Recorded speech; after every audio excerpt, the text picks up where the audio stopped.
je représente peut-être les personnes qui nous ont rejoints. Hein. Donc, le docteur Martin Molina, médecin au sein de l'équipe mobile précarité du réseau Wigio à Rennes, le docteur Jean-Henri Cour, médecin de la passe au CHU de Rennes et médecin au réseau Wigio à Rennes, et puis le professeur Clotilde Roger-Maillard, référent de la passe du CHU d'Angers, membre du conseil d'orientation d'espace éthique. Alors peut-être que vous avez des réactions ou aussi des commentaires sur ces différents exposés, à la fois sur l'étude autour de l'accompagnement des personnes migrantes ou sur les scores de précarité?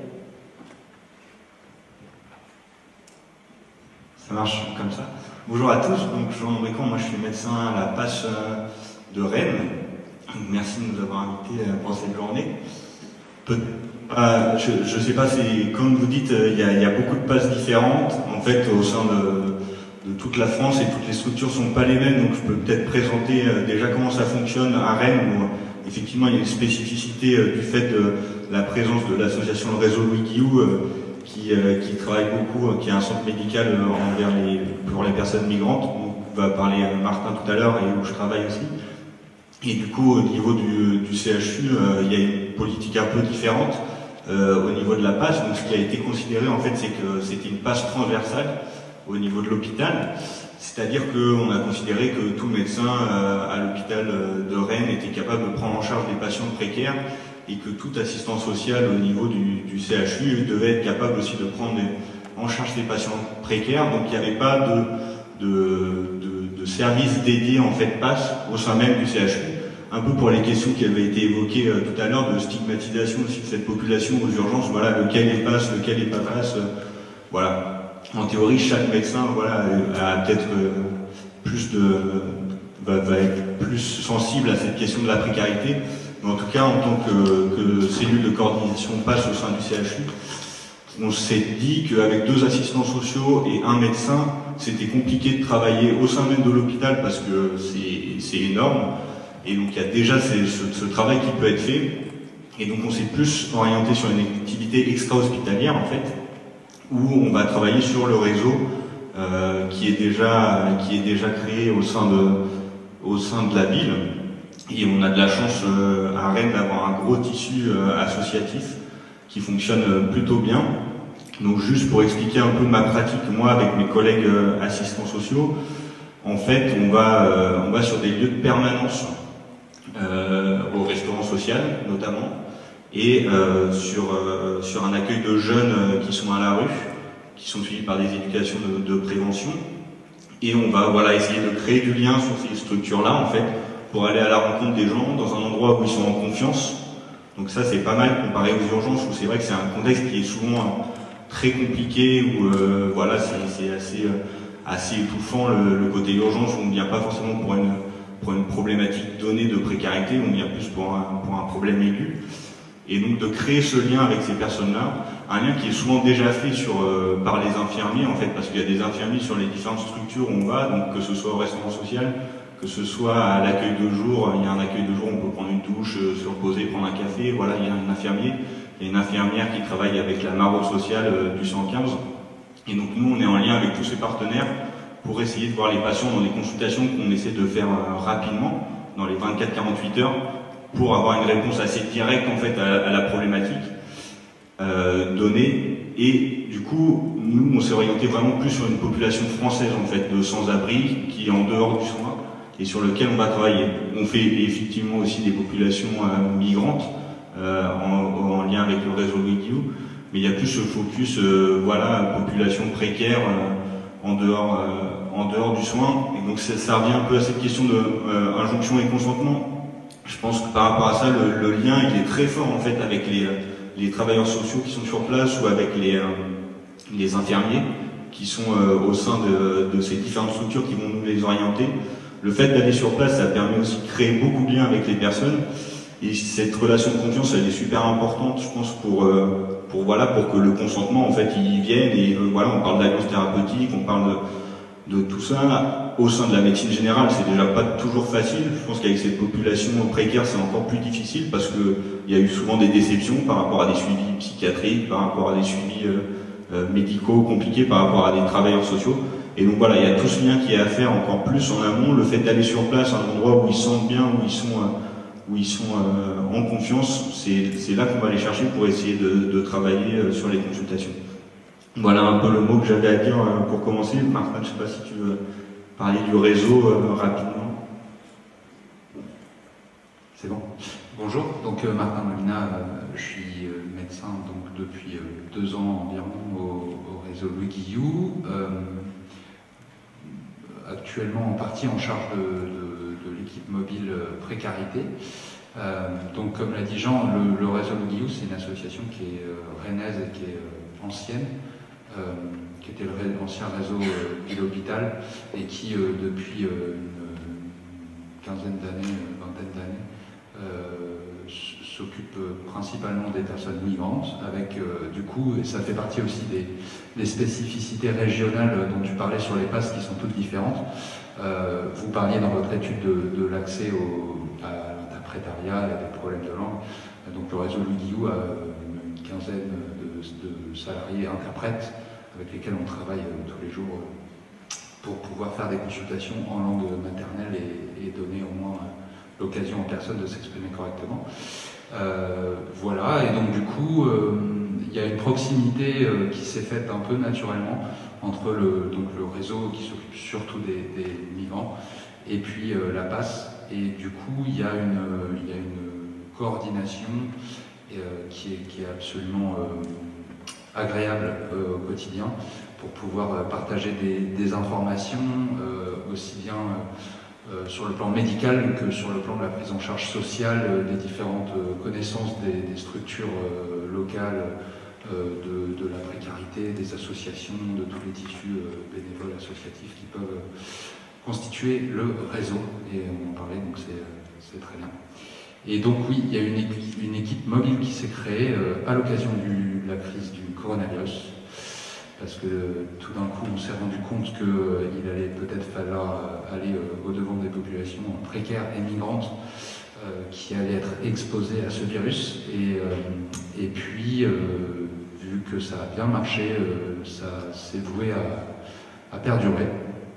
Et du coup, plutôt à s'orienter, c'est ce qu'on souhaite faire, mais c'est assez balbutiement parce que malheureusement, le coronavirus n'est pas totalement disparu, donc s'orienter vers les populations les plus précaires, pas forcément migrantes, mais les plus éloignées du soin, pour travailler justement avec la PAS aussi, mais sur un territoire départemental.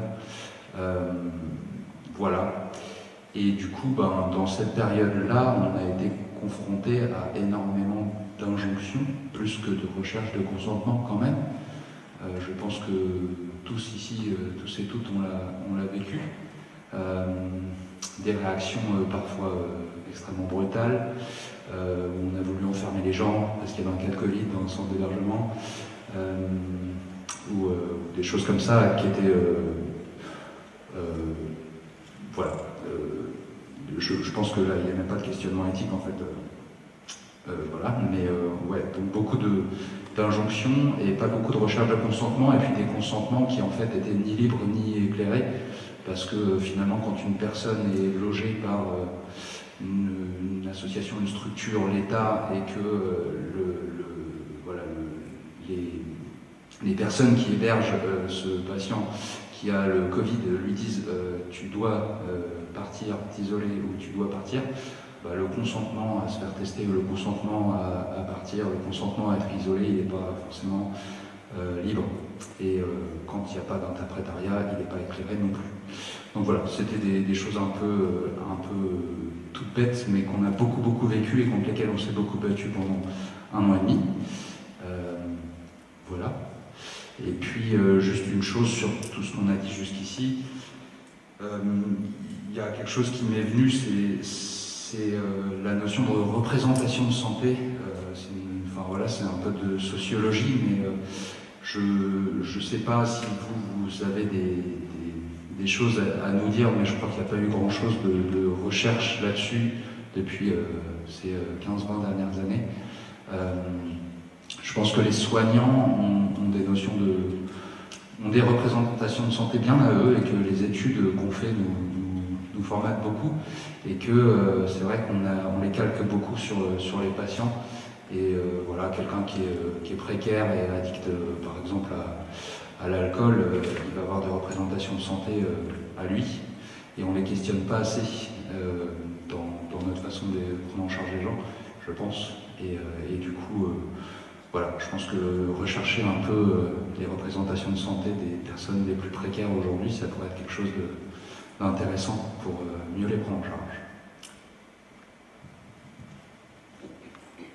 Donc juste pour finir un petit peu cette présentation, enfin, on a déjà pas mal défloré les suites des tables rondes. Donc Clotilde Rouget-Maillard, je suis un jeune médecin de la PAS, ça se voit pas, mais je suis très jeune médecin de la PAS puisque j'ai pris en effet la responsabilité de la PAS il y a très peu de temps et je suis arrivée dans l'équipe de la PAS en avril 2020. Donc tout récent, d'ailleurs je salue le travail qui a été fait par Aurore Armand précédemment, parce que c'est vrai que ça a permis quand même d'apporter une lumière vraiment médicale à cette PAS qui existait depuis longtemps, mais qui avait eu une vision sociale, et Aurore a vraiment fait un très gros travail. Donc je suis également professeure de médecine légale et droit de la santé, et c'est vrai que ce thème il m'intéressait parce que j'ai beaucoup travaillé sur le consentement et l'information du patient, et évidemment c'était un thème qui était intéressant. Alors pour rebondir là sur ce qui a été dit, sur les problématiques que vous avez soulevées, je m'étais permis de lire votre rapport avant, donc je m'en étais imprégnée. Très rapidement, alors en effet, je pense qu'il y a à la fois vous soulevez des problèmes qui sont des problèmes, vous en soulevez d'autres qui ne devraient pas être des problèmes, c'est le cas de l'interprétariat, on l'a dit. Je crois que vraiment maintenant, dans le monde de la enfin le monde de, je ne vais pas dire de la précarité, mais dans le monde des populations et de la prise en charge des populations étrangères, ça ne devrait plus se présenter. Il y a maintenant des systèmes d'interprétariat qui sont très professionnels, qui sont rodés, avec justement le centre Le Guillou qui a beaucoup procédé à avoir des interprétariats professionnels médico-sociaux qui sont de qualité, qui ont une éthique, qui ont une notion du secret, qui savent de quoi on parle. Et j'ai envie de dire qu'après, d'avancer le fait qu'on a une tierce personne, qu'elle soit à distance, qu'elle soit présentielle, et qui peut mettre à mal la relation de soins, je crois que ça devrait plus se poser quand on voit la qualité de l'interprétariat qui peut être posé. Et ensuite, concernant le financement, dans les ligues, l'interprétariat est prévu. Donc en effet, là, il faut peut-être un petit peu batailler, mais ça peut être important de le rappeler aussi aux instances hospitalières qui ne respectent pas ce financement. Ensuite, après, la deuxième problématique, enfin une autre des problématiques là sur lesquelles je voudrais répondre, l'accès à certains soins, qui en effet, les soins dentaires, les soins psychiatriques, c'est malheureusement une des problématiques majeures de l'ensemble de la population. Moi, j'ai travaillé beaucoup en médecine pénitentiaire, en médecine légale, enfin, on a tout un pan de la population qui dépasse bien au-delà de cette population précaire, qui n'a pas accès à ces soins non plus. Donc j'ai envie de dire finalement on a une réelle égalité entre le milieu précaire et une grande partie de la population. Et d'ailleurs, quand on se bat pour la prise en charge de soins pour nos populations précaires, finalement on peut être aussi un levier pour que ça se fasse. Je vois actuellement tout un projet qui vient de la précarité, qui vient de la PAS, mais qui vient aussi des personnes qui prennent en charge les personnes en situation de handicap mental, qui sont complètement exclues aussi du soin dentaire et du soin psychiatrique. Par le soin dentaire, par exemple, on a amené une réflexion là, actuellement au niveau de CHU, où on voudrait remettre de la consultation dentaire, mais pour tout le monde, parce qu'il n'y a même plus de consultation dentaire pour tout à chacun actuellement à l'hôpital. Donc vous voyez, ça peut être, on est finalement là dans une égalité, j'ai envie de dire. Et puis l'effet Covid, ça c'est évident qu'il y a eu, finalement, on a eu un effet positif dans les PAS et dans le monde de la précarité, que cet effet Covid, vous avez expliqué vous avez expliqué en effet le pourquoi. On est sur le post-Covid, là où en effet c'est la douche froide parce qu'on ne sait pas ce qui va se passer. Et nous, on a eu le même effet que vous, c'est-à-dire qu'on a eu un financement pour une équipe mobile précarité qu'on va essayer de maintenir. Et là, moi, je vais avoir une note un petit peu plus optimiste. Moi, je trouve que dans ce milieu qui a été le milieu de l'injonction, moi j'ai l'impression que notamment au niveau de l'équipe mobile précarité, on a fait un travail qui fait que ce qui relevait de l'injonction pour tout à chacun finalement c'est accompagné quand même, je dirais, d'un certain consentement éclairé, enfin au moins d'une adhésion à une prise en charge. Et voilà, ça sera ma présentation de demain, mais moi j'avais une notation un petit peu plus optimiste en fait de cette situation. Voilà, je ne veux pas plus. Merci. Oui, avec plaisir.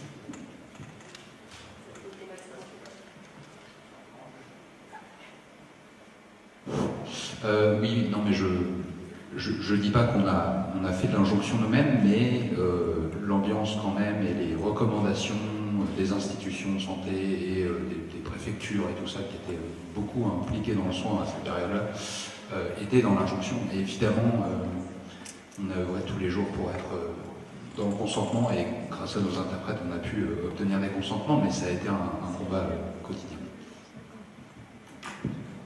Alors je vous propose, et puis vous avez déjà effleuré les différents sujets qu'on se proposait d'aborder sur ce temps après de table ronde, mais on se proposait, puis en travaillant avec Aurore, d'explorer sur le temps qui nous restait vraiment trois thématiques autour d'abord de la question de la pluralité des dimensions, et on l'a abordé sur les différentes interventions, la pluralité des dimensions, des éléments qui concernent la précarité et les enjeux éthiques qui vont s'y rattacher.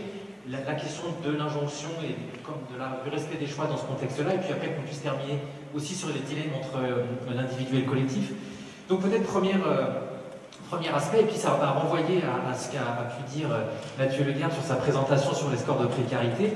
Il y a une multitude de dimensions avec parfois cette difficulté à trouver des critères à utiliser pour identifier ce qui relève de la précarité, parce que c'est dans des dimensions multiples.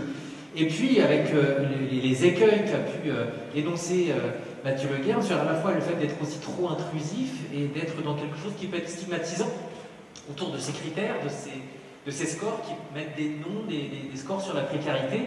Alors, en recherchant avant la journée des différents articles, il y a souvent ce qui est pointé, une espèce d'opposition, de deux visions qui peuvent s'opposer autour de cette question du cloisonnement entre différents réseaux, entre différentes structures autour de la précarité.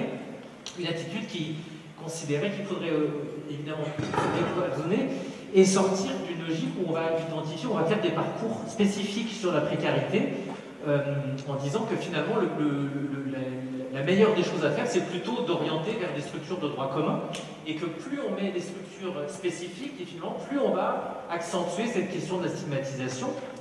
Et puis d'autres personnes, d'autres auteurs, d'autres professionnels qui au contraire considèrent que c'est en mettant des outils spécifiques, c'est en multipliant des outils pour définir, identifier la précarité et avoir un parcours adapté qu'on va pouvoir s'en sortir. Alors, je ne sais pas comment vous positionnez par rapport à ça, et finalement, comment à la fois essayer de trouver des outils qui permettent de l'identifier, cette précarité, sans basculer vers quelque chose de finalement très enfermant, stigmatisant, où on basculerait vers différentes associations, différentes structures qui n'arriveraient pas à communiquer suffisamment dans une vision globale des choses. Une question complexe. Je pense, nous, du coup, enfin, je parle de mon expérience à chaque fois au sein de notre équipe PASS extra-hospitalière. Donc on a cette possibilité de travailler tout le temps en binôme avec un assistant social. Donc il y a déjà cette double vision médico-sociale qui est importante. Et on travaille très en lien avec une équipe mobile psychiatrie précarité qui vont sur les mêmes lieux de permanence, avec qui on est tout le temps en lien. Donc il y a vraiment ces trois points médico-psychosocial qui sont super importants pour la prise en charge des patients précaires à la rue qu'on peut voir. Et après, la question du droit commun, nous, on se base sur le droit commun, de toute façon, parce qu'on ne peut pas voir éternellement les patients. Mais ça se fait vraiment au fur et à mesure, en fait, en fonction de la possibilité et de la capacité du patient qu'on va suivre à aller vers ces structures. On va les accompagner au maximum pour pouvoir y accéder, y aller. Et puis voilà, tant qu'il y a besoin de cet accompagnement, on va essayer de le faire. Après, parfois, il y a un besoin d'un accompagnement qui est trop important et qui va demander trop de temps et pour lequel on va être un peu dépassé. Mais malheureusement, enfin, moi, je pense qu'on n'a pas beaucoup d'autres choix que d'aller vers ces structures de droit commun, parce que comme vous disiez tout à l'heure, le soin dentaire, c'est compliqué pour tout le monde.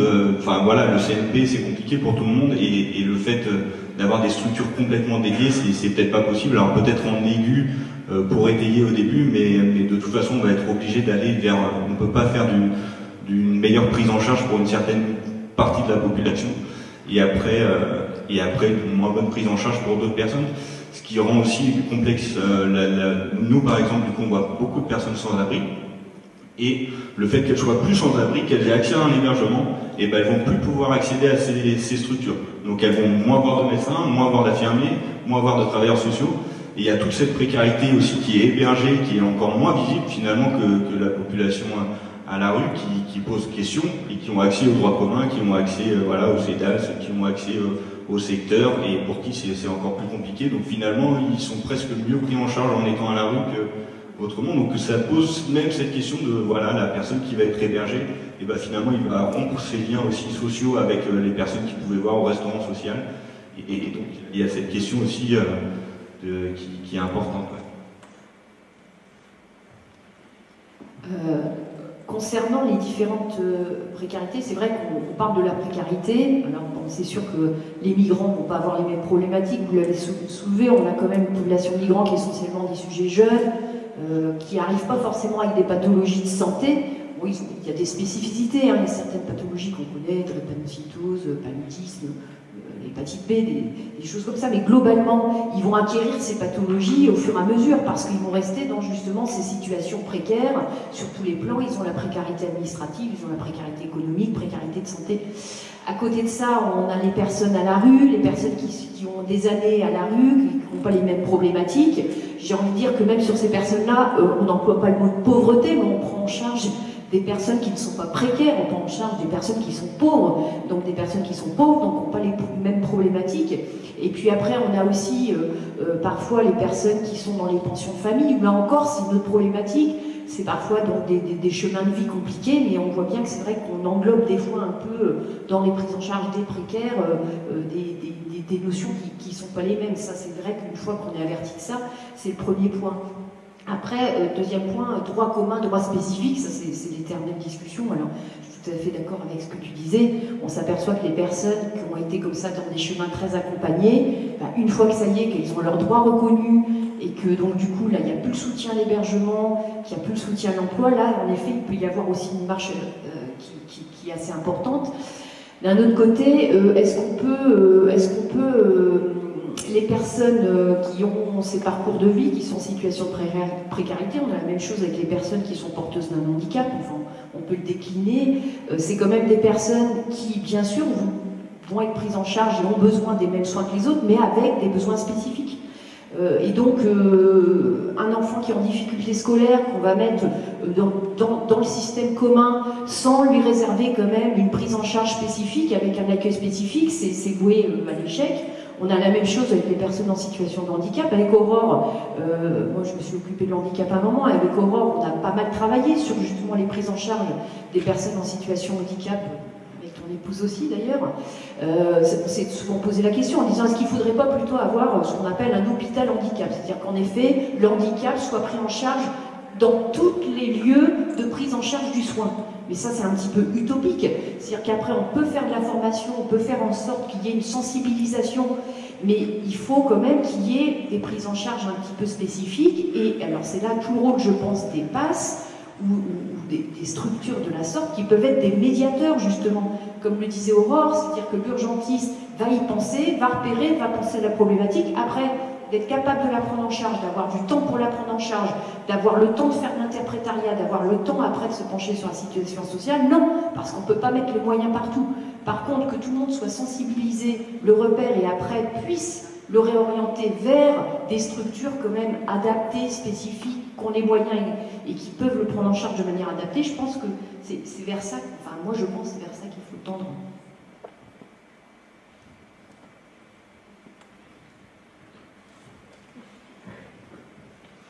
D'accord aussi. Oui, c'est exactement ça, parce que ce que j'ai entendu tout à l'heure, vous disiez qu'en fait, il y avait l'idée à Rennes qu'on faisait de la passe partout, c'est ça un petit peu, et oui, bien sûr, aux urgences, l'idée c'est d'abord on évalue la problématique de soins, et si c'est un soin urgent ou si ça nécessite, la question sociale n'est pas une question, enfin je veux dire, l'idée c'est, si on a repéré que ce patient-là n'a pas nécessairement besoin d'un soin en urgence, comment on va structurer les choses pour qu'il puisse avoir accès aux soins. S'il ne peut pas avoir de médecin généraliste ou d'accès à un spécialiste, là, on va identifier la problématique sociale. Et on aura beau vouloir essayer d'être bon partout, on n'y arrivera pas. Et je pense que même chez les travailleurs sociaux, il y a des spécificités du travail social et c'est compliqué, tout ce qui tourne autour des demandeurs d'asile, des accès aux au droit à l'aide médicale d'État, etc., qui sont d'autres problématiques du handicap, d'autres problématiques pour le sujet âgé. Et avoir quelqu'un qui a comme ça une bonne connaissance et un bon réseau, tout à l'heure on parlait des CPAM et puis des difficultés d'accès, je vois à Angers, il y a des liens qui sont faits avec les CPAM, donc je pense qu'effectivement chaque structure aussi localement va connaître certaines personnes. Alors, il faut trouver un équilibre entre la connaissance de l'autre, celui qu'on connaît bien, qu'on peut appeler directement, et aussi une structure qui fonctionne sans un individu trop identifié, parce que si cette personne part, ce couple ou cet accès direct disparaît, effectivement, ça risque d'entraîner d'autres problématiques. En tout cas, il y a certainement un équilibre à trouver. Et dans la question du score, de précarité et du repérage, je pense qu'on est vraiment sur la question de l'identification et puis la connaissance ensuite de la structure qui va pouvoir ensuite aider ou des personnes qui vont pouvoir aider. Et ça me fait penser aussi du droit commun. C'est vrai qu'à la PAS, on souhaite accompagner vers le droit commun parce que si on parle de choix, effectivement, il faut qu'on arrive le plus près possible au groupe, parce que le groupe peut avoir comme proposition. Si c'est une problématique d'autonomie du soin en tant qu'individu, est-ce que je vais être vacciné, est-ce que je vais avoir des prélèvements, est-ce que je peux avoir accès à des soins dentaires, etc., etc. Ou est-ce qu'on va me vacciner, on va me dépister pour protéger le groupe, autant faire partie du groupe en fait. Et pour faire partie du groupe, il faut qu'on ait des éléments communs. Déjà, on n'a pas la langue forcément au départ, ou parfois on n'a aussi pas ce qu'on imagine de ce que c'est qu'un être humain, un logement, quelqu'un qui peut bénéficier de ça et qu'on souhaiterait pour nous tous. Et donc c'est vrai qu'il faut trouver comme ça des éléments qui nous permettent de pouvoir se projeter dans la personne dont on est en train de s'occuper, et en se projetant dans cette personne, on lui donne les mêmes droits que ceux qu'on se donne à soi. Je ne sais pas si je suis bien claire. En tout cas, voilà, l'idée c'est que plus il est proche de toutes ces possibilités-là, moins il y a d'enjeux ou d'écueils à passer, plus ce sera facile ensuite d'ouvrir cette question de l'injonction et du consentement. Et enfin, pour ce que ça me faisait penser, c'est la question de l'administratif et des documents administratifs. Nous, on s'est beaucoup interrogé sur l'information et la transmission de l'information, et est-ce qu'on allait tracer cette information-là. Et tout à l'heure, il y avait l'histoire d'avoir plusieurs vaccins, plusieurs dépistages pour une même personne et tout. C'est vrai que donner un document à des personnes qui éventuellement vont être déboutées d'une demande d'asile et ne souhaitent pas garder une traçabilité d'un passage, ça risque d'être aussi un problème.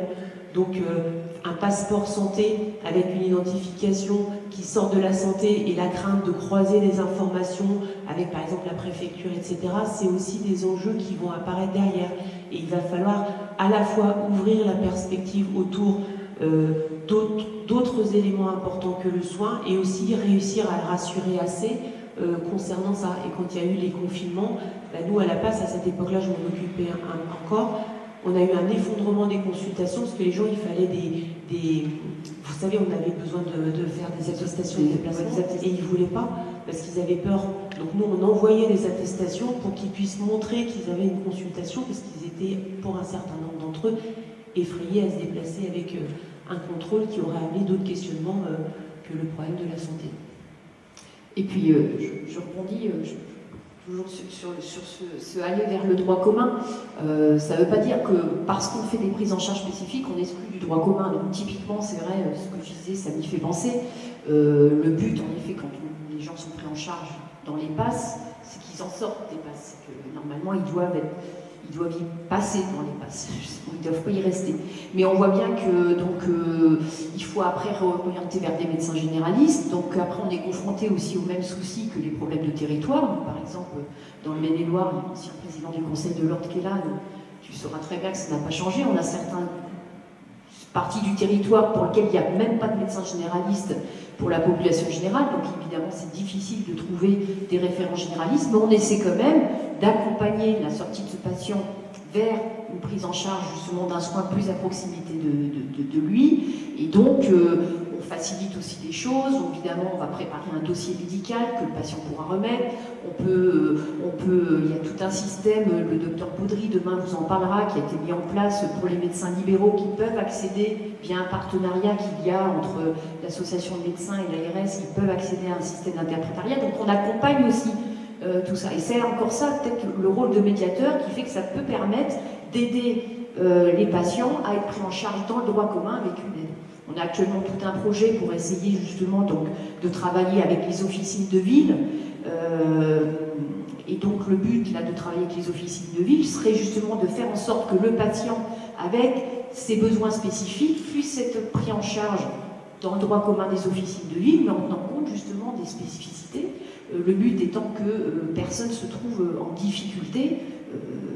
Un professionnel, c'est vrai, qui n'a pas forcément donc, les outils aussi pour bien travailler, ne pourra pas bien travailler. Et juste, donc je suis tout à fait d'accord avec tout ce qui vient d'être dit, mais on a aussi un dispositif au réseau Le Guillot de revalorisation de l'interprétariat en médecine de ville, et donc d'interprétariat et de consultation revalorisée, et on se heurte, que ce soit pour les migrants ou les patients allophones qui ne parlent pas français, ou je pense aussi pour les personnes précaires avec de multiples vulnérabilités qui rendent les consultations difficiles, un problème d'adaptation au système de droit commun, au cabinet de médecine libérale avec les paiements à l'acte et les consultations de 15-20 minutes, où c'est pas forcément toujours adapté. Donc il y a aussi ce mode de fonctionnement qui peut-être pour certaines structures de droit commun, peut-être pas toutes, mais en tout cas, je sais pas, le salariat ou d'autres choses qui font que peut-être se permettre d'être un peu plus nombreux et d'être payé quand même si on passe 1h15 avec un patient, sans trop en pâtir derrière. Vous avez tout à fait raison, et d'ailleurs ça avait été des discussions qu'on avait eues entre autres avec Emmanuel Baudry ou avec Gilles Mathias, je ne sais pas si dans le parage, pour essayer d'obtenir des soins dentaires, oui, pour des patients du PASS par exemple, ou des personnes qui viennent, et des refus de prise en charge avec cette discussion qui était chronophage, ne viendront pas au rendez-vous, enfin plein d'éléments qui... Alors oui, on ne peut pas non plus...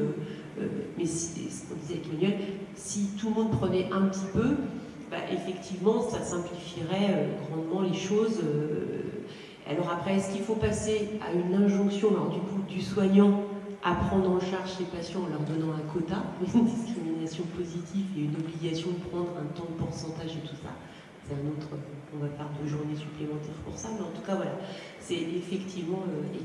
Et c'est là où le réseau associatif est important, et c'est aussi un élément important de ces temps d'échange, c'est que dans ces prises en charge, on travaille beaucoup avec des associations et des bénévoles, et qui ont eux aussi une place dans ces parcours de soins et qui sont soutenants aidants, et qui sont parfois demandeurs aussi d'informations et demandeurs de comprendre certaines organisations, et puis à nous aussi de transmettre les limites que nos structures ont, parce qu'elles ont des limites, que ce soit des limites financières, et puis aussi des limites, vous parliez tout à l'heure de sortir des normes pour faire les choses. Moi, ça me gêne franchement pas. Si je devais prendre ma voiture pour aller accompagner quelqu'un, ça me bouleverserait pas, ça m'est jamais arrivé, mais voilà.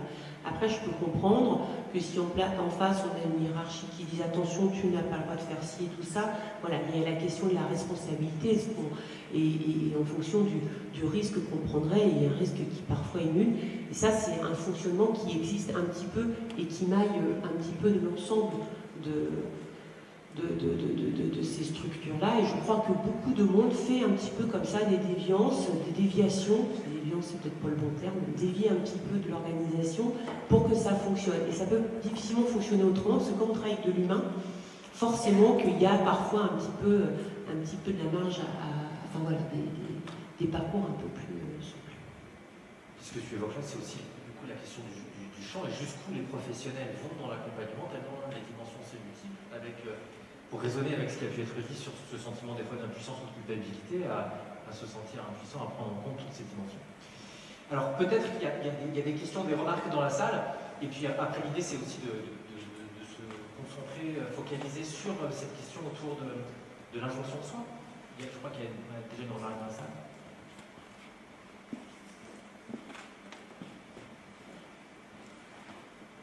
Bonjour, Elena Dalbo, je suis médiatrice en santé au Fort Médiation à Nantes.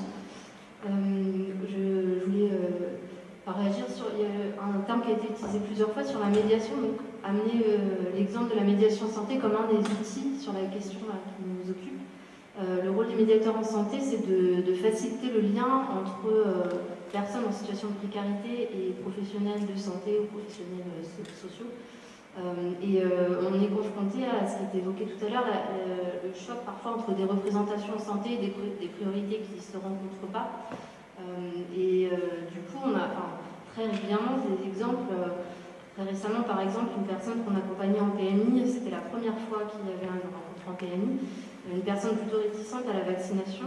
Et le médecin en face, avec ses difficultés aussi, voulant un petit peu sauter sur l'occasion, entre guillemets, de voir cette personne pour proposer une vaccination de l'enfant, du coup, qui était plutôt dans l'injonction en fait, à la vaccination, alors ça a rompu le lien, en fait, tout l'effort fait pour accéder à la PMI a été mis en difficulté.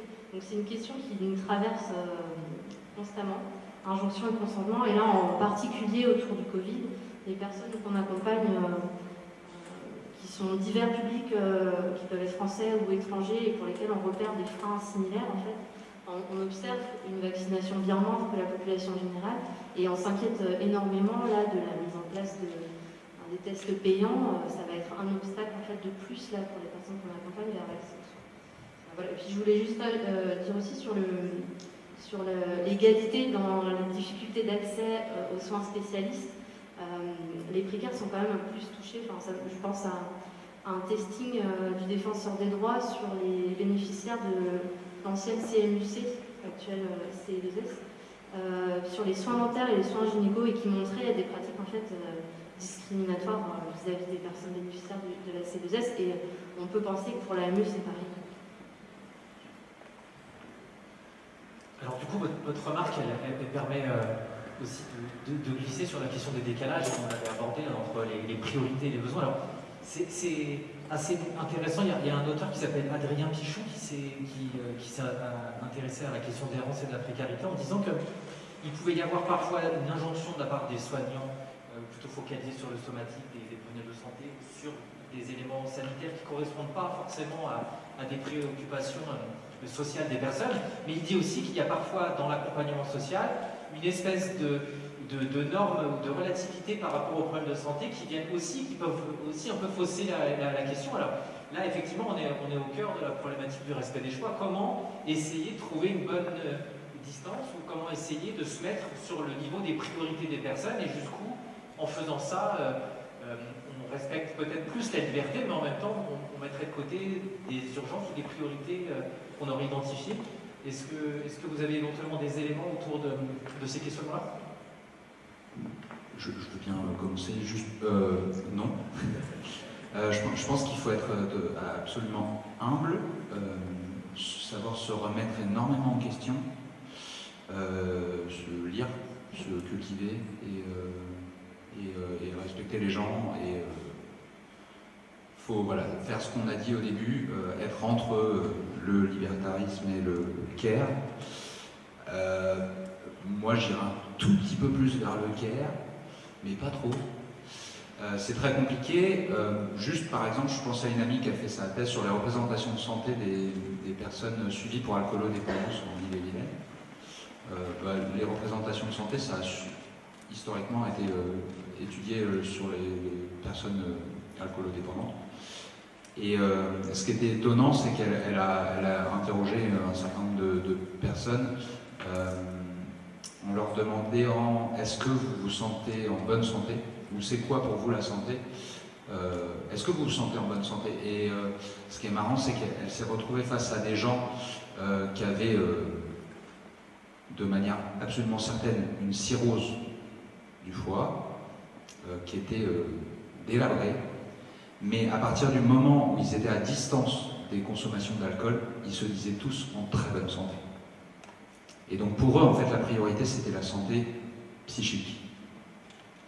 Pas du tout la santé somatique, parce qu'ils étaient de toute évidence dans une très très mauvaise santé somatique. Et en fait, elle est tombée des nues, parce qu'elle n'avait pas du tout cette notion-là, et pour elle, c'était évident que la personne qui doit prendre un déambulateur pour rentrer dans la pièce et s'asseoir pour l'entretien, elle n'est pas en bonne santé à 45 ans. Et pourtant, voilà. Si la personne n'avait pas bu, elle se sentait en très bonne santé. Donc voilà, si on lit et si on s'intéresse un peu plus à ce genre de choses, je pense qu'on peut réussir du coup quand on voit la personne arriver accompagnée d'un médiateur en santé à la PMI, peut-être faire différemment. Ou voilà. Alors, moi, je veux bien. C'est vrai que ça m'a intéressé ce sujet, évidemment, puisque sur le plan juridique, moi, je travaillais sur l'information consentement. Alors, j'ai fait j'ai pris quelques notes. Alors, ça va peut-être être un petit peu théorique, mais peut-être qu'après, on pourra rebondir sur la pratique, parce que bon, déjà, le consentement, moi, c'est quelque chose qui. Enfin, je veux dire, j'ai du mal à comprendre cette notion de consentement. Il y a quelque chose aussi toujours qui m'effraie, c'est quand on a l'impression que la notion de consentement, ça démarre au 4 mars 2002. Enfin, donc la loi du 4 mars, c'est la première fois, en effet, que dans la loi, que tout ce qui concerne l'activité médicale est mis dans une loi. Mais enfin, dès 1936, la jurisprudence mettait donc le consentement au cœur de la relation de soins. Ça d'ailleurs était toujours ce qui a été dicté aussi aux professionnels, ce qui a conduit la relation de soins. Ça a été également aussi le cas bien sûr, de préconisation ordinale, dès 1947. Donc c'est vrai que la loi du 4 mars 2002, on en parle beaucoup. Bien sûr, on a consacré des droits du patient, mais cette notion de consentement, elle intéresse les professionnels de santé, j'ai envie de dire, depuis très longtemps, et fort heureusement, bien avant 2002, on tenait compte de la vie de la personne avant de procéder à des soins.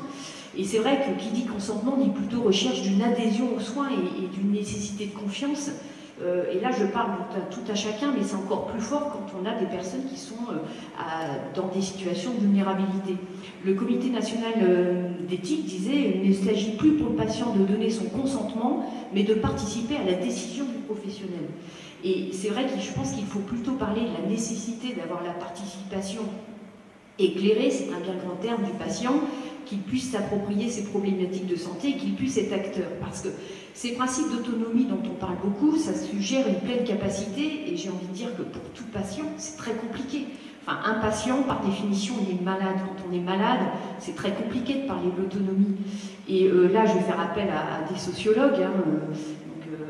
Je salue la collègue sociologue de la fac. Depuis que je la fréquente à la fac, j'ai l'impression de réfléchir mieux.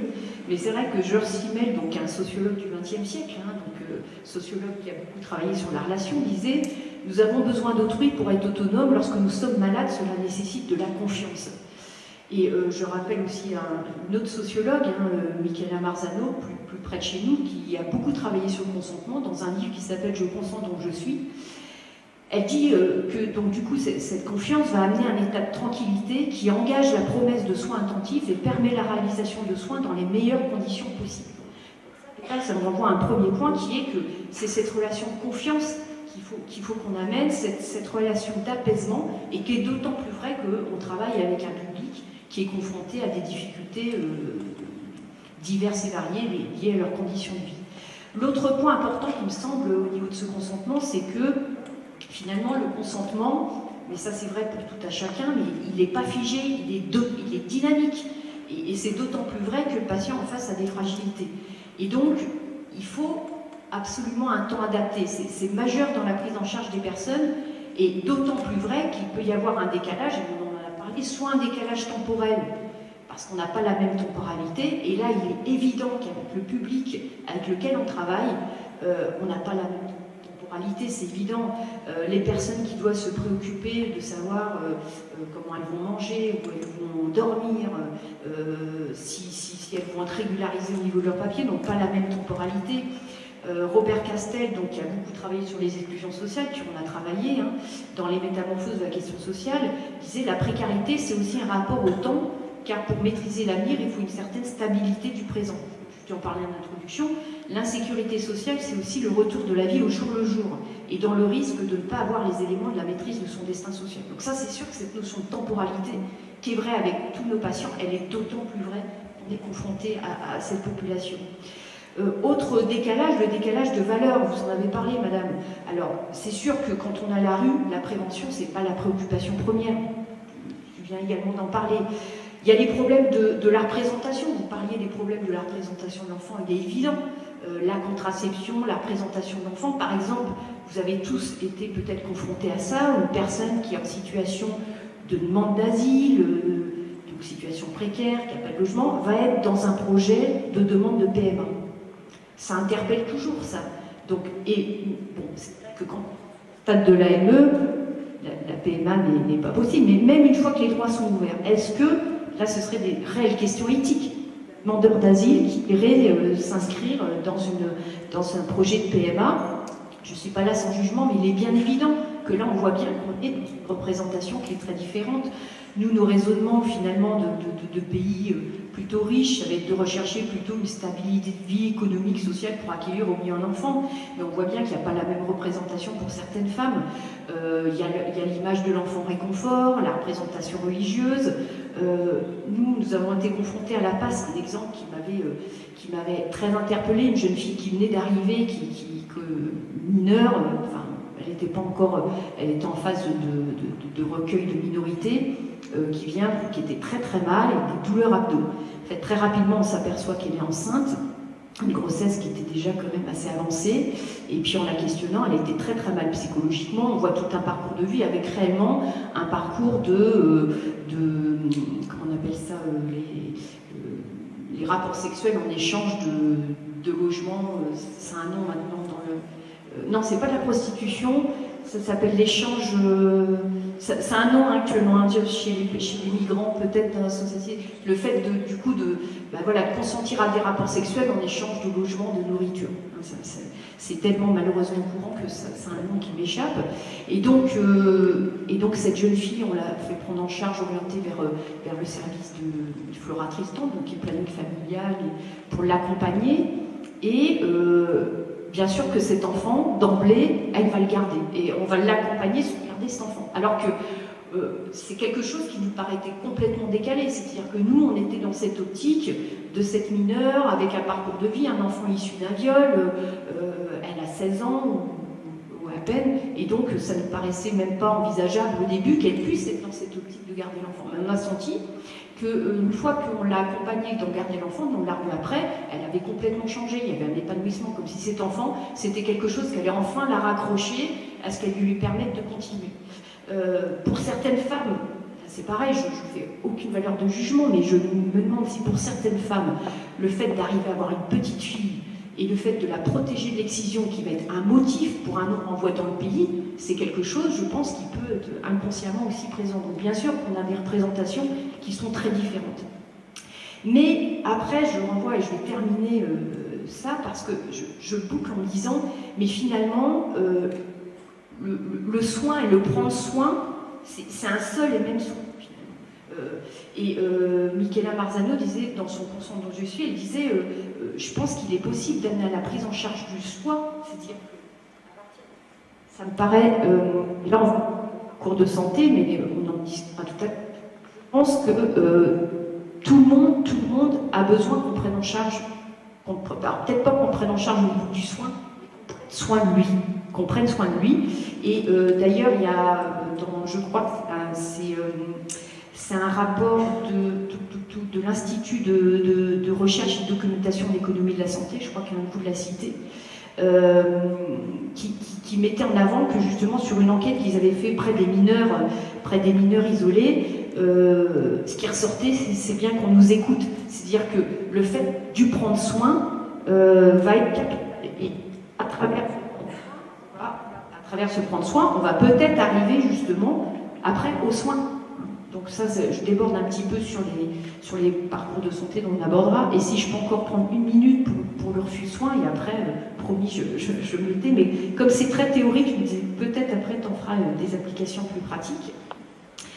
Le refus de soins, en général, ça perturbe les soignants.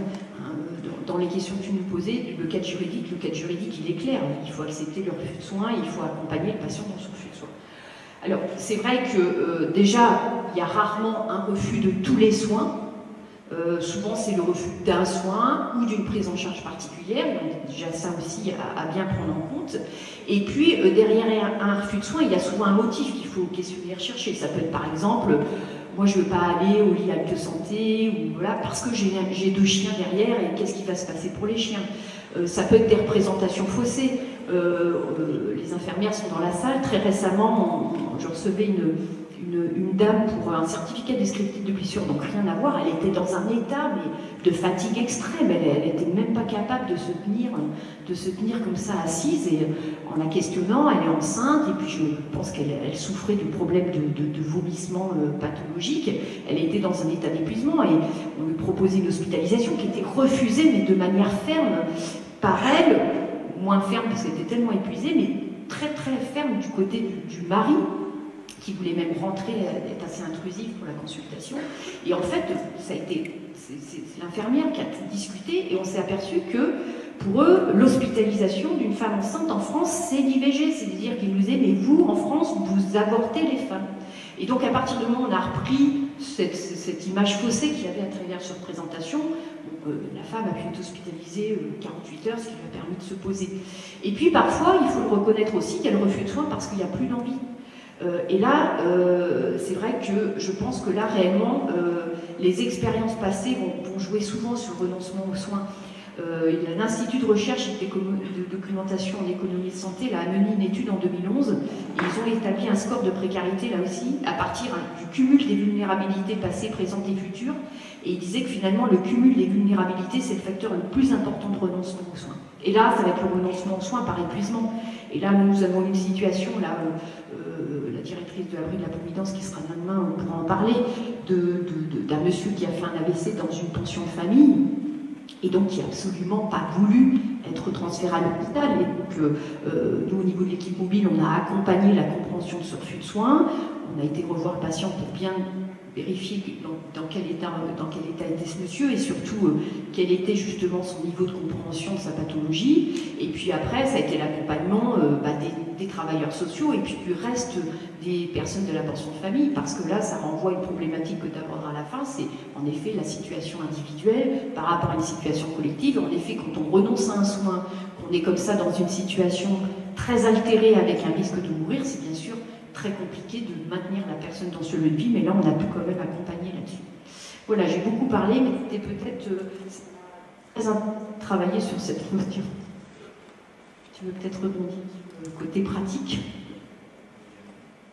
Il y a beaucoup de choses de dites.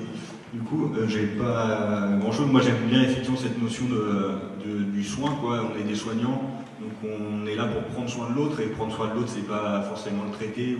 Voilà, il y a cet accueil avant tout du médecin ou de l'infirmier, et je pense que c'est avant tout ça notre rôle au début, et surtout sur ces problématiques effectivement difficiles de précarité, c'est d'être disponible pour les personnes qui sont en dehors du soin, de montrer qu'on est là.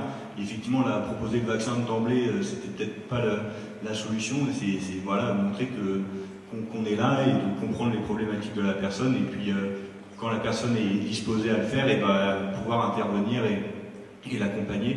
Je pense que ça pose aussi la question des représentations des soignants, aussi par rapport à cette maman, qui, nous, d'emblée, voilà, on se dit, bon, voilà, cette maman, elle n'a pas envie de prendre soin de son enfant, elle ne veut pas qu'il soit vacciné, on va faire une information préoccupante, enfin, je sais pas, ça peut aller loin, mais voilà, la représentation, elle est aussi complexe, alors qu'au contraire, c'est peut-être une maman, justement, qui se pose des questions sur ce qu'on va faire à son enfant, qui n'a pas forcément envie d'être vacciné.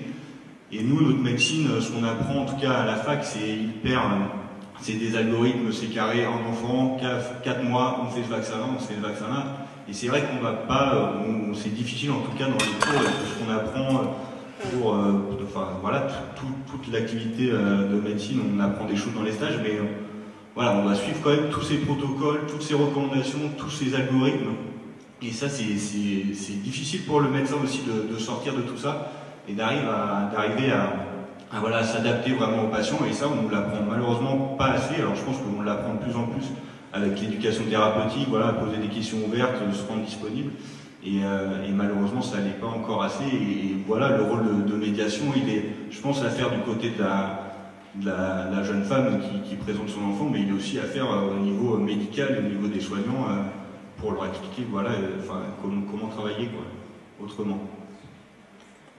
Oui, je voudrais rebondir quand même sur ce que Clotilde a donné comme exemple de ce monsieur très altéré avec un AVC qui reste dans une structure, parce que ça c'est aussi les choses qui revenaient, c'est-à-dire qu'une fois que nous on a dit il est autorisé à refuser le soin et on ne peut pas l'obliger parce qu'il n'y a pas de problématique psychiatrique derrière, qui sont, vous savez, les seules raisons pour lesquelles on peut imposer un soin, d'accord, mais qui va s'occuper de cette personne-là? Et quand ils sont ensuite restés dans les lieux d'hébergement, ou quand ils sont remis à la rue et que finalement ça va être le SAMU social, ou encore une fois des associatifs qui vont prendre soin de lui, avec parfois une part affective, parce qu'il y a des gens avec qui on va vivre quotidiennement et dont on va prendre soin d'une autre façon. Et cette relation de proximité un peu affective, un peu émotionnelle, elle est moindre quand on fait de la consultation médicale et qu'on va voir une personne tous les mois ou tous les 2 mois ou voire une seule fois dans un parcours. C'est là où aussi je trouvais que c'était intéressant d'interroger ce type de journée, parce que c'est là où on entendait parfois, mais il faut faire quelque chose, vous ne pouvez pas laisser. Parfois aux urgences, on a cette même questionnement, hein, vous ne pouvez pas le remettre à la rue, il est alcoolisé tous les jours, il va de moins en moins bien, les urgences ne font rien. Voilà. Et des fois, on a comme ça des incompréhensions mutuelles concernant, encore une fois, ce qu'on peut faire et ce qu'on veut faire, ce que notre place de médecin nous dit, et aussi ce que la loi ou même ce qu'on considère de l'ordre de la possibilité du patient à consentir ou pas à un soin. Et c'est vrai que ce type de prise en charge-là est complexe, aussi sur des pathologies psychiatriques sous-jacentes, aussi sur la même élément dont parlait Mathieu tout à l'heure, de l'intrusion et d'aller encore plus loin ou d'imposer quelque chose de façon un peu brutale et un peu violente. Alors parfois, quand la situation est tellement tendue qu'on va jusqu'à l'hospitalisation, on arrive parce que la personne est épuisée ou parce qu'on sent que le système s'épuise autour et qu'il n'y a plus rien qui tient, à faire une hospitalisation de quelques jours, ça laisse le temps un petit peu aux ressources extérieures voilà. Et ensuite la personne ressort à la rue et on peut avoir un sentiment comme ça d'inutilité, quoi. Et c'est là où on revient à la question du jour le jour, et on ne peut pas faire une projection à long terme, on ne peut pas imaginer les choses comme ça. Et moi, à la place, au bout d'un moment, et encore plus aux urgences, que j'ai fait quelques années à la place, mais ça fait plus de 20 ans pour les urgences, j'ai appris aussi à céder par rapport à ça et à moins me sentir responsable de cette situation-là et à plus voir peut-être naïvement un côté plus positif en disant bon, effectivement c'est pas la panacée, mais il y a eu au moins une nuit au chaud, une proposition de fait, et peut-être que si on fait 10, 15 ou 20 fois cette proposition-là, la 21e fois il acceptera une prise en charge, et ce sera peut-être un petit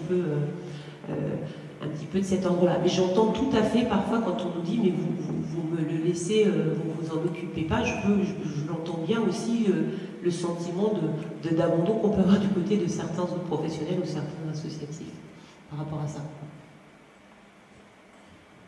Excusez-moi, je suis en train de m'interroger sur... Bonjour, excusez-moi, justement, j'étais en train de m'interroger sur les termes utilisés par le législateur. Sur le refus de soins. C'est le refus de soins ou le refus de traitement? Parce que justement, c'est le refus de soins. Voilà. Parce que je trouve du coup la conversation extrêmement intéressante quand vous dites est-ce que finalement un patient refuse un soin? On est rarement dans un refus. On est rarement dans un refus de soins. Voilà. Je trouve on est dans un refus du traitement proposé. Du traitement, effectivement, voilà. On est rarement dans un refus de prise en charge, en fait. Voilà. Et c'est là où c'est intéressant de voir justement quelle prise en charge on peut amener.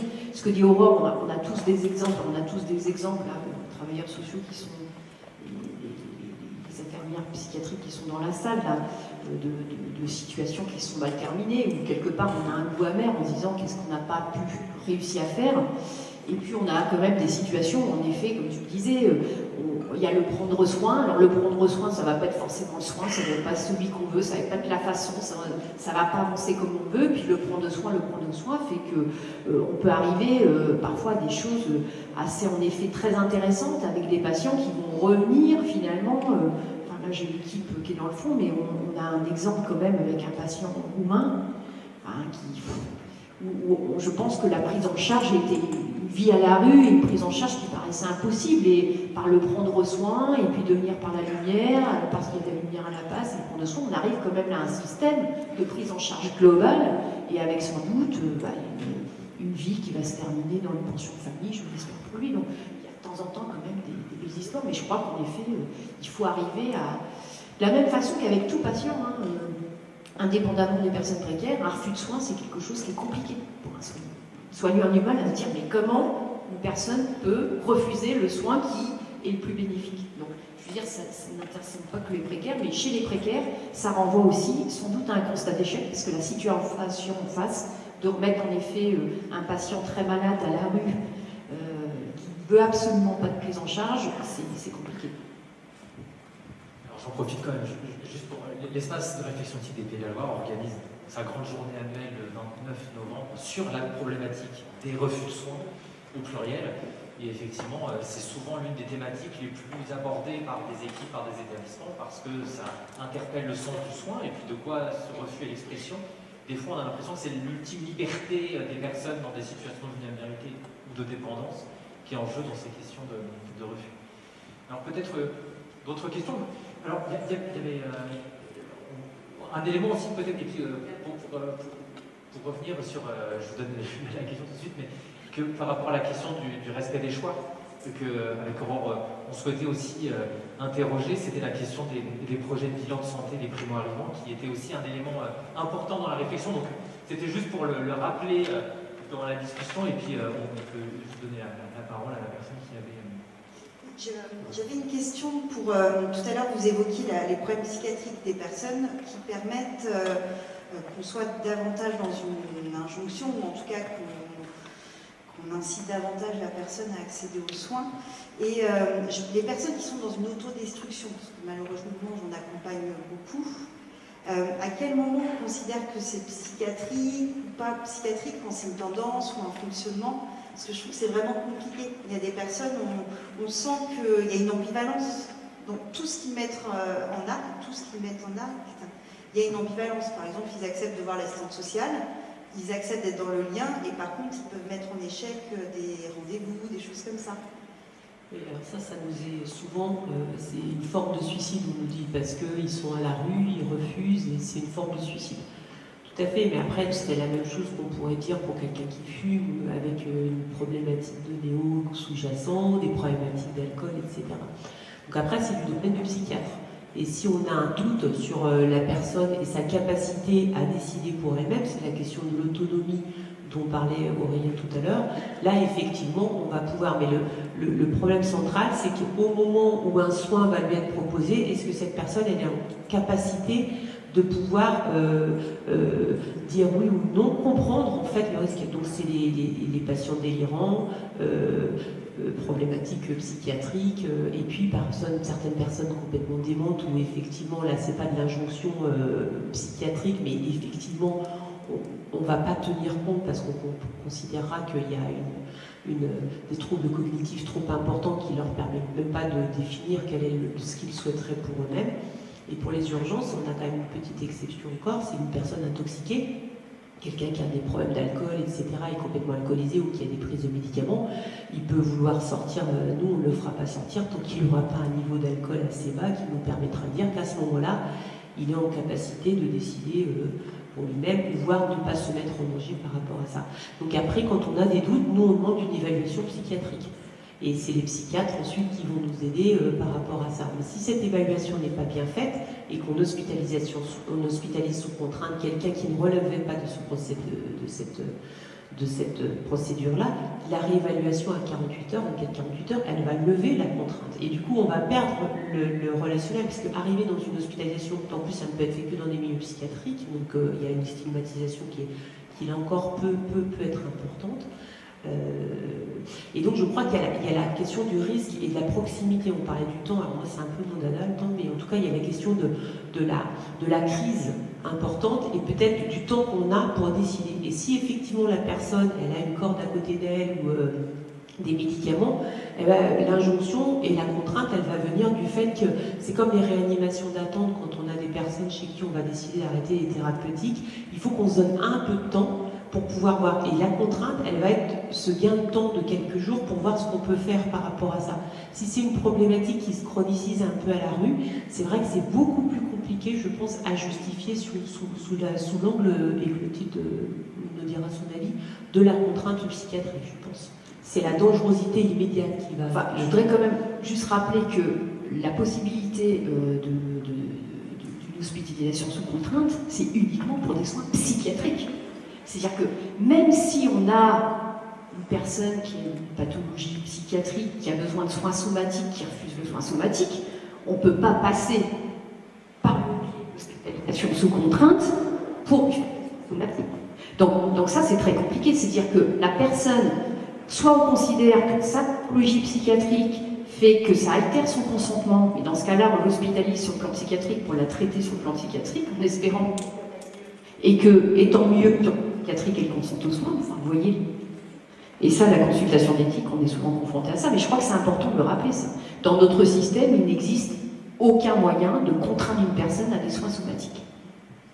Et peut-être alors pour les médecins de Rennes, cette question de l'autodestruction, alors on vient avec la nuance de ce qui pourrait relever de la psychiatrie, mais cette autodestruction, ce refus des soins de façon générale, comment l'accompagner et quelle est éventuellement piste de réflexion sur ces aspects-là? Alors les réponses. Donc c'est des questions complexes. Effectivement, par rapport aux soins psychiatriques, je pense que l'hospitalisation sous contrainte, elle est très difficile. Très mal vécu par le patient, et beaucoup de gens qu'on voit à la rue, justement, ils sont passés par ces hospitalisations sous contrainte, ils sont passés par la psychiatrie, ils sont passés, et ça leur convient pas. Donc le fait avoir recours de nouveau à l'hospitalisation sous contrainte, à la psychiatrie, c'est pas forcément la meilleure solution. Alors s'il y a une urgence, effectivement, qui a sa boîte de médicaments à côté et qui va le faire, voilà, il y a ce jugement à faire par les psychiatres. Mais dans tous les cas, c'est vraiment la relation de confiance. On voit bien avec ces personnes-là qu'il y a une souffrance en général quand on arrive à discuter et à parler avec eux, qu'il y a une souffrance qui est énorme. Et le fait d'étayer, voilà, avec plusieurs gens qui peuvent passer le voir et de créer cette confiance va permettre d'avancer un petit peu, effectivement, avec pas la même temporalité de ce qu'on voudrait avoir, mais qui permet d'avancer. Moi, je repense à cette question, voilà, de soins sous contrainte. Là, on a plusieurs, enfin 2-3 cas. Heureusement, il n'y en a pas énormément de problématiques. Nous, on suit avec les maladies infectieuses un patient qui est atteint du VIH et qui commence à avoir des troubles cognitifs importants. Mais il est à la rue depuis une quinzaine d'années. Il ne prend pas toujours son traitement. Et il est avec, il a son compagnon qui a des troubles, voilà, psychiatriques ou troubles de personnalité en tout cas, et qui lui remet systématiquement dans la tête qu'il n'a pas la maladie, que c'est pas vrai, qu'il n'y a pas de problématique de santé, que lui il l'a pas et qu'ils vivent très bien ensemble à deux. Et voilà, mais il n'y a pas aucun critère d'hospitalisation. On ne va pas hospitaliser son conjoint pour que lui puisse avoir les soins. De toute façon, c'est une pathologie chronique, donc on va l'hospitaliser, on va lui donner le traitement 3 mois, et puis après, voilà, donc c'est super complexe. On a réfléchi à énormément de méthodes pour comment faire. Il est toujours en vie, on se demande un peu comment il y arrive. Il repasse aux urgences, il ressort dehors. C'est assez incroyable. Et voilà, la question de soins forcés pour ces patients-là, bah, de toute façon, ça n'a pas marché. Donc, il faut réussir à trouver quelque chose qu'on n'a pas encore réussi pour débloquer et pour pouvoir prendre en soin. Là, on avait une autre situation compliquée avec effectivement une patiente pour qui on fait des dépistages. Voilà, ça va partir aux questions de dépistage, de surveillance, de lutte anti-tuberculose, pour qui voilà, une suspicion de tuberculose, pour qui il faudrait faire un nouveau scanner, contrôler, hospitaliser pour être sûr qu'il n'y a pas de tuberculose, parce qu'elle vit en collectivité. C'est souvent du coup des personnes qui vivent en collectivité, au 115, qui sont dans des foyers, et bah elle, c'est pas du tout son problème, parce qu'effectivement, elle a ses 3 enfants à domicile dont elle doit s'occuper, elle n'a pas d'argent, elle doit chercher à manger, et le fait qu'elle ait eu un comptage, qu'elle ait rencontré quelqu'un qui a une tuberculose dans un foyer, et bah c'est vraiment pas son souci, quoi. Enfin, je veux dire, elle est mal tombée, c'est à cause de la misère qu'on lui fait vivre depuis qu'elle est arrivée en France. On l'a fait balader de foyer en foyer avec ses enfants, et elle a accès à rien du tout, elle change systématiquement d'endroit. On lui a fait un scanner, elle a bien voulu y aller une fois, mais en fait on lui dit que bah, en fait, on t'a déjà fait un scanner, c'est bien, mais il faudrait le recontrôler là, parce qu'il y a probablement ça. Donc, enfin, c'était pas du tout son business au début, quoi, ça la concernait pas. Et là, bah voilà, donc jusqu'où on peut aller. C'est quand même important qu'elle fasse son scanner parce que ça met en jeu effectivement d'autres personnes. Il n'y a pas que elle qui est mise en jeu dans ces questions-là. Et voilà, et quel temps on a nous aussi pour travailler là-dessus, c'est compliqué. Je sais pas si tu veux, parce que c'est toi qui l'as su en grande partie. Ouais, sachant que en plus cette dame, elle a un délire, mais chronique, compensé. Elle n'est pas en crise, mais elle a des aspects délirants. Elle est persécutée. En fait, elle a des enfants placés. Voilà, et du coup, bon, ben, Elle n'a pas envie d'aller à l'hôpital, elle ne veut plus jamais entendre parler de l'hôpital. Nous, on a essayé de l'accompagner longtemps, mais c'est vrai qu'on a un peu trop, je pense, parlé des dépistages pour les poumons, et du coup, elle n'a plus trop voulu nous voir. Maintenant, elle est prise en charge dans un autre endroit, mais on connaît les personnes qui soignent dans cet endroit parce qu'on a un réseau. Et du coup, on a encore un lien indirect avec elle, et voilà. Mais en fait, on ne sait pas, et c'est vrai qu'il y a un danger pour elle, il y a un danger éventuellement aussi, peut-être si elle était en fait contagieuse pour les personnes autour d'elle. Et on ne sait pas trop quoi faire, parce qu'en effet, si y avait une contrainte à l'hospitalisation, elle serait pour des soins psychiatriques, mais il n'y a pas de délire décompensé, donc il faut espérer que. Et en même temps, si on fait ça, il n'y aura plus aucune alliance thérapeutique, alors que là, il y a toujours un lien, et on se dit que voilà, c'est une question de temporalité. Vous avez parlé tout à l'heure de patients que vous voyez en tant qu'assistante sociale qui veulent bien vous voir, mais qui ne vont pas au rendez-vous chez le médecin. Peut-être que dans la priorité de santé, l'aspect santé sociale, c'est plus important, donc ils en sont au moment où ils ont envie de vous voir vous et pas le médecin. Pas comme ça. Et au moins, il y a toujours un lien avec quelqu'un de l'équipe, et vous les voyez, et puis peut-être que dans un second temps, s'ils règlent des choses sur le plan social, ils seront un peu plus réceptifs à d'autres soins médicaux ou psychiatriques. Enfin, c'est... Voilà. Et donc, on en venait au dépistage, la tuberculose et tout ça. Donc, en effet, au sein du centre médical Wikio, forcément, on propose aussi des dépistages. Alors, vous allez nous dire à quel point ça vous a fait cogiter, c'est en 2015, là, les recommandations. Donc déjà, il y a le Conseil de santé publique qui a fait des recommandations, il y a aussi, je ne sais plus, l'agence européenne qui a fait d'autres recommandations, l'HAS, voilà, les trois sont différentes, donc c'est assez rigolo, certaines sont un peu, n'ont aucun sens. Voilà. Après, il y a des choses qui ont du sens, c'est que pour les personnes qui viennent d'Afrique subsaharienne, qui viennent d'Asie du Sud-Est, qui viennent d'Amérique du Sud, il y a des proportions de certaines maladies transmissibles qui sont quand même bien plus importantes, des maladies qui ne sont pas forcément toutes symptomatiques.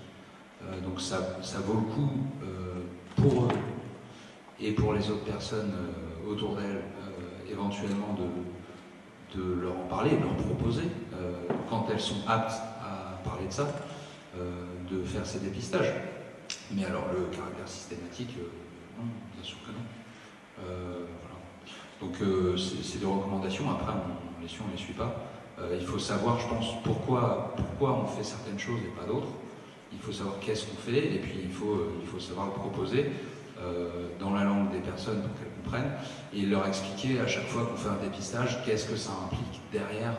C'est pas juste on vous fait un dépistage, on vous fait un test Covid, on vous fait... c'est juste derrière le résultat, en fonction de ce qu'il y a, voilà ce qu'on pourra vous proposer ou pas, et voilà ce que ça pourrait changer pour vous. Et ça, il faut le dire avant et pas après. Voilà. C'est parfait, parce qu'on arrive aussi sur cette question des dilemmes entre l'individu et le collectif, et la façon dont on pense ce critère-là. Alors c'est exactement ça, les bilans de santé, donc, qui étaient le point de départ de toutes ces journées. Comment là on s'en est emparé? D'abord, la première question qu'on s'est posée, c'est d'accord, on est autonome et tout ça, mais c'est quand même, si j'ai une tuberculose, je ne suis pas seule si vous avez, vous, une tuberculose, c'est une maladie qui est respiratoire, on va vous traiter, et puis on va ensuite dépister les personnes qui sont autour de vous, et c'est important quand même qu'au niveau collectif, il y ait quelque chose qui soit d'une responsabilité aussi de l'individu et vis-à-vis du collectif. Donc, mais il y a une façon de présenter le bilan de santé, je m'étais dit, c'est plutôt que de le présenter dans le sens du soin aux autres, on peut déjà le présenter dans le sens du soin à la personne. Dépister pour prendre soin de la personne, dépister une hépatite B assez précoce pour la traiter, éviter une complication, ça peut être quand même une façon plus positive de faire cette proposition-là. Il y avait aussi le côté systématique qui est gênant. On peut aussi le faire plus adapté en fonction de la personne d'où elle vient, de son milieu de vie, des gens qui est là autour, de son parcours migratoire. Ça peut être aussi une façon aussi d'individualiser ce bilan de santé. On a estimé le coût, que ça allait avoir. Et on a fait un projet d'une infirmière en pratique avancée, c'est-à-dire pourquoi y mettre un médecin, on pouvait être d'autres personnes que des médecins qui peuvent se charger, passer par la proposition et le repérage. Alors, vous voyez, on commence à avoir beaucoup de niveaux de repérage. On repère à la précarité aux urgences, puis ensuite à la PAS, on repère et on fait cette proposition-là. On ouvre cette consultation-là. On l'ouvre avec une présentation pour l'individu, tout en gardant quand même la notion du collectif, parce que c'est important et ça fait partie aussi des éléments. Et puis en s'organisant tout de suite, c'est-à-dire que c'est bien beau de repérer, mais qu'est-ce qu'on fait si on a un repérage positif et donc le lien avec les hépatos, avec les services des maladies infectieuses, parce que dans ce repérage, ils font aussi le repérage du problème psychotraumatisme, du diabète, donc le lien avec les équipes de diabétologie, la psychiatrie. Et tout ça, on pense, alors c'est en cours de formalisation, parce que tant que ça, c'est pas consolidé, on ne peut pas se lancer dans une proposition si elle est imparfaite. Parce qu'elle risque quand même d'avoir des petits couacs et des refus, et si ça c'est un échec parce que notre organisation derrière elle n'est pas bonne, ce serait quand même un petit peu dommage. Après, ça n'engage que moi. Moi j'ai une vision très collective du soin, et conséquentialiste, si on parle de ça. Donc c'est à quoi ça sert, et ensuite très équitable, et très dans l'équité. Et donc dans l'équité, il y a à la fois le soin de l'individu, mais il y a aussi le soin du groupe. Et c'est vrai que ça me semble important, quand on a une exposition à des maladies, que la personne qui est fragile elle-même, parce qu'elle aussi est en situation de précarité, elle aussi a potentialité d'être malade, puisse ne pas être confrontée à ça, parce que effectivement cette situation l'oblige à vivre à côté de telle ou telle personne, malheureusement pour des éléments qui lui échappent. Et donc il y a tout cet équilibre à trouver autour de ces bilans de santé. Et quand on a fait la mise en place de cette réflexion-là, c'était aussi suite au travail qui avait été fait au conseil départemental auprès des mineurs non accompagnés, où ils ont mis en place un passeport santé pour les jeunes mineurs, migrants reconnus mineurs, et où ils ont proposé ce dépistage et de vaccination sous l'idée qu'ils allaient à l'école derrière, et qu'il fallait, comme pour tout citoyen français, les enfants, avant d'aller à l'école, doivent être à jour de leur vaccination, et donc de cet état d'esprit-là, y aller. Et c'est passé comme ça. Et moi je me dis, pour un adulte, on n'allait pas pouvoir obliger ça. Et donc, quelles ressources on va pouvoir leur faire pour leur proposer? Probablement en passant par l'idée qu'on vous soigne vous, et puis aussi par les travaux qui avaient été faits par le réseau Le Guillou, qui disait qu'on arrivait indemne en France et on tombait malade en France, et je m'étais dit quand même que vous avez quand même beaucoup d'éléments dans votre réseau ARED pour justifier de ce type de proposition-là. Voilà, donc c'en est là maintenant, c'est cette discussion autour d'une infirmière en pratique avancée, d'une structuration derrière, et d'une proposition qui ne soit pas une injonction, qui ne soit pas non plus un consentement, puisque voilà, c'est une proposition, ce serait peut-être un intermédiaire un petit peu entre les deux. Responsabiliser aussi un petit peu tout le monde dans cette structuration. Pour continuer dans le débat qu'on a, c'est vrai que d'un côté on questionne sur le plan de santé, et là, ça c'est autre chose. Dans la consultation, il y a deux débats dans la consultation primo-arrivant, c'est d'abord qui l'a fait. Une discussion qui est actuellement sur le fait que c'est fait par l'OFI questionne en effet pas mal. Bon, ça pourrait être aussi une consultation primo-arrivant qui est faite ailleurs que dans l'OFI. Après, c'est pareil, je ne connais pas forcément l'OFI, c'est quand même des médecins qui ont quand même une indépendance professionnelle. Donc, je veux dire, il faudrait vraiment rentrer dans le cœur du débat. Je ne connais pas assez le fonctionnement. Mais actuellement, il y a une cristallisation autour de ce bilan de santé, cette consultation primo-arrivant. On amalgame un petit peu les deux. Et derrière il y a cette image du spectre de l'administration qui fait ces consultations de manière injonctive. Alors en effet, je me dis d'un côté on questionne ça, et de l'autre côté on déplore qu'il n'y ait pas de coordination dans le parcours de soins, qu'il n'y ait pas de prise en charge des soins adaptés, mais il y a un moment où on ne peut pas non plus dire voilà, on n'apporte pas aux personnes ce qu'il faut, on ne dépiste pas assez les psychotraumatismes, on n'accompagne pas assez les migrants sur la prévention de telle ou telle maladie, et puis dire mais non, mais il faut quand même pas brusquer les personnes, il ne faut pas les mettre dans des parcours de santé, il ne faut pas imposer ces premières consultations. Donc, il y a un moment, il y a aussi ça à questionner. Et puis en effet, comme le disait Aurore, cette consultation, ce bilan de santé, ça peut être tout simplement l'occasion d'un premier contact, l'occasion justement donc, de dire on est là, s'il y a besoin vous pouvez venir, une première prise de contact qui après va pouvoir amener aux soins. Alors c'est vrai qu'on questionne actuellement comment on va le faire, ça peut être aussi ce premier abord et ce premier contact, on est en train de se demander si en effet il ne sera pas mieux d'aller vers.